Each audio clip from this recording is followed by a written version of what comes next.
সাকিব আল হাসানকে নিয়ে নতুন করে আওয়াজ উঠেছিল।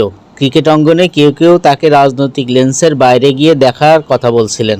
তার হয়ে ঝান্ডা ধরার ইঙ্গিত দিয়েছিলেন সাবেক ক্রিকেটারদের একটা অংশ। এক কথায় সাবেক এই অধিনায়ককে জাতীয় দলে ফেরানোর দৃশ্যপট রচিত হচ্ছিল।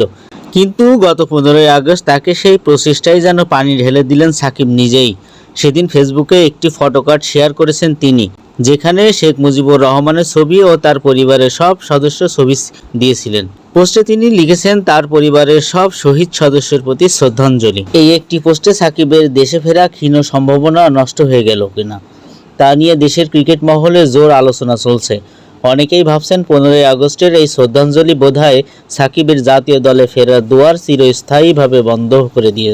দেশের একটি গণমাধ্যম ক্রীড়া মন্ত্রণালয়ের সূত্রে বরাত দিয়ে জানিয়েছেন, সাকিবের ফেসবুক পোস্টের সরকারের নজরে এসেছে। এখন তারা সাকিবের ব্যাপারে আগ্রহ দেখাতে রাজি না। মন্ত্রণালয়ের সূত্রে জানা গেছে, যতটুকু সম্ভাবনা ছিল তা শেষ হয়ে গেছে। মন্ত্রণালয়ের একটি দায়িত্বশীল সূত্রের দাবি, 2024 পরবর্তী যারা ফ্যাসিস্ট সরকারের সঙ্গে সম্পৃক্ত ব্যক্তি কিংবা গোষ্ঠী তারা কেউই